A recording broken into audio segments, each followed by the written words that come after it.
Praise the Lord. അനുഗ്രഹിക്കപ്പെട്ട ഈ നല്ല പ്രഭാത സമയത്തിനായി നന്ദിയുള്ള ഹൃദയത്തോടെ ഞാൻ കർത്താവിന് സ്തോത്രം ചെയ്യുന്നു. നമുക്ക് ഒരിക്കൽ കൂടെ ദൈവസന്നിധിയിൽ ദൈവവചനമായി ആയിരിക്കാൻ ദൈവമിടയാക്കിയത് ഓർത്ത് നമുക്ക് നന്ദിയോടെ കർത്താവിന് സ്തോത്രം ചെയ്യും.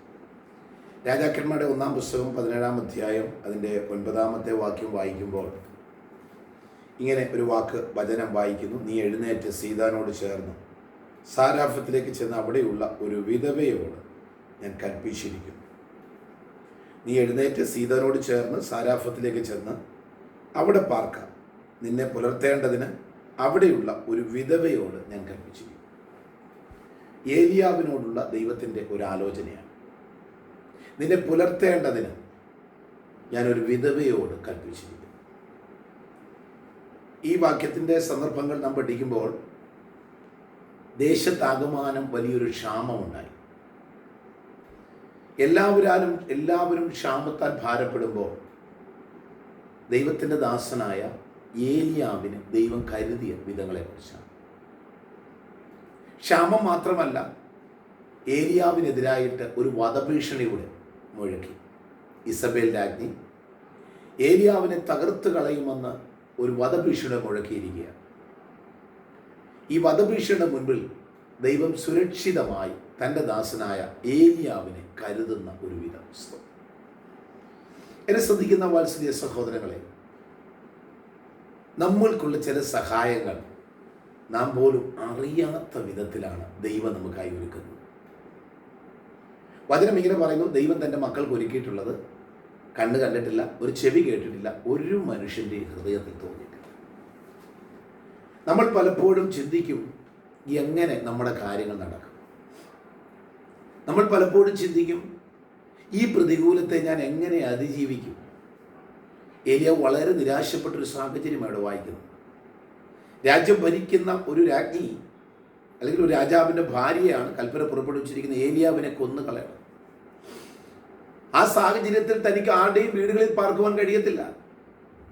പക്ഷെ ദൈവം തൻ്റെ ദാസനായ ഏലിയാവിന് വീടുകൾക്കുള്ള ആശ്രയം കൊടുക്കാതെ മറ്റൊരു സ്ഥലത്ത് സാരാഫത്തിൽ ഒരു വിധവയുടെ അടുത്തേക്ക് പറഞ്ഞു വിടുന്ന ഒരു സാഹചര്യം നമുക്കിവിടെ കാണാൻ സാധിക്കും. അവിടെ നമ്മൾ ശ്രദ്ധിക്കേണ്ട ഒരു ഭാഗം, വിധവയായ ഒരു സ്ത്രീയാണ്. ഇവൾ ധനികയൊന്നുമല്ല, വളരെ സമ്പന്നയൊന്നുമല്ല, ദാരിദ്ര്യത്തിൽ കഴിയുന്നൊരു സഹോദരിയാണ്. നമ്മൾ പലപ്പോഴും ചിന്തിക്കുന്നത് നമ്മെ സഹായിക്കുന്നത് ധനികരാണെന്ന്, അല്ലെങ്കിൽ വലിയ സ്ഥാനമാനങ്ങളിൽ ഇരിക്കുന്നവർ മാത്രമേ നമ്മളെ സഹായിക്കാൻ കഴിയത്തുള്ളൂ എന്നുള്ളതാണ്. പക്ഷെ അങ്ങനെയല്ല ദൈവത്തിൻ്റെ പ്രവൃത്തി. നാം പ്രതീക്ഷിക്കാത്ത ചിലരിൽ കൂടെയാണ് ദൈവത്തിൻ്റെ സ്നേഹം നമ്മളിലേക്ക് ഒഴുകി വരുന്നത്. നാം പ്രതീക്ഷിക്കാത്ത നിലയിൽ കൂടെയാണ് ദൈവത്തിൻ്റെ കരുതൽ നമ്മുടെ അടുത്തേക്ക് വരുന്നത്. നാം പ്രതീക്ഷിക്കാത്ത ചില മേഖലയിൽ കൂടെയാണ് ദൈവത്തിൻ്റെ സംരക്ഷണം നമ്മളിലേക്ക് ഇറങ്ങി വരുന്നത്. അങ്ങനെയെങ്കിൽ ഇന്ന് പകൽ വേളയിൽ ഈ വചനം നിങ്ങളോട് സംസാരിക്കുന്നത്, ഈ നിങ്ങൾക്ക് പ്രതീക്ഷിക്കാത്ത ഇടങ്ങളിൽ നിന്നും ചില നന്മ ദൈവം നിങ്ങൾക്ക് തരാൻ ആഗ്രഹിക്കുക. നിങ്ങൾ ചിന്തിക്കാത്ത ചില മേഖലകളിൽ നിന്നും ദൈവം ചില സംരക്ഷണം ദൈവം നിങ്ങൾക്ക് ഒരുക്കാൻ പോവുകയാണ്. നാം പ്രതീക്ഷിക്കുന്നതിനേക്കാൾ അപ്പുറമായി, നാം ചിന്തിക്കുന്നതിനേക്കാൾ അപ്പുറമായി, നാം നനയ്ക്കുന്നതിനേക്കാൾ അപ്പുറമായി നമ്മെ സ്നേഹിക്കുകയും നമ്മെ കരുതുകയും നമ്മളെ മുൻകൂട്ടി കാണുകയും ചെയ്ത ദൈവം തക്ക സമയത്ത് ദൈവം നമുക്കായി വഴികൾ തുറക്കും. നമ്മൾ പ്രതീക്ഷിക്കുന്നതായ തടസ്സങ്ങളൊന്നും നമ്മൾ ചെല്ലുമ്പോൾ അവിടെ കാണുകയില്ല. നമ്മൾ പ്രതീക്ഷിക്കാത്ത നിലയിലുള്ളതായ കഷ്ടതകളൊന്നും നമ്മൾ ചെല്ലുന്ന മേഖലയിൽ കാണത്തില്ല. കാരണം ദൈവം വിശ്വസ്തനാണ്.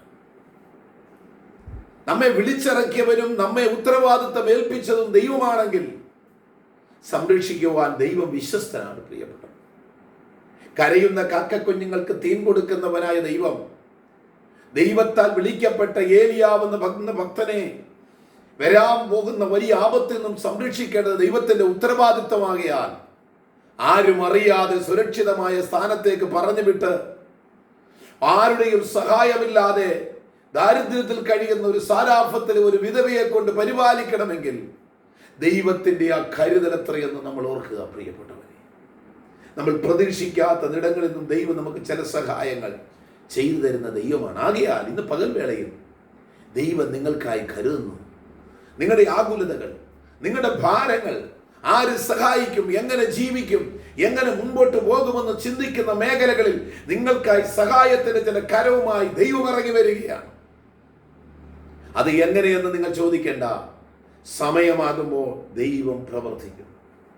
മരുഭൂമിയിൽ കഴിഞ്ഞ ഇസ്രായേൽ ജനം വിശന്നു വലഞ്ഞ് മോശയുടെ മുൻപിൽ വന്ന് നിലവിളിച്ചവരോട് ദേഷ്യപ്പെടുമ്പോൾ മോശ കരങ്ങൾ രണ്ടും ഉയർത്തി സ്വർഗത്തിലേക്ക് നോക്കി ദൈവത്തോട് നിലവിളിച്ചു പറഞ്ഞപ്പോൾ മരുഭൂമിയിൽ കാടപ്പക്ഷിയെ അയച്ചു കൊടുത്ത് തൻ്റെ ഭക്തന്മാരെ സഹായിച്ച ദൈവം ഈ പകൽവേളയിൽ നിങ്ങൾ നോക്കി നിൽക്കുമ്പോൾ നിങ്ങൾക്ക് സഹായത്തിനായി ചിലരെ ദൈവം മുൻപിലേക്ക് എത്തിക്കുക.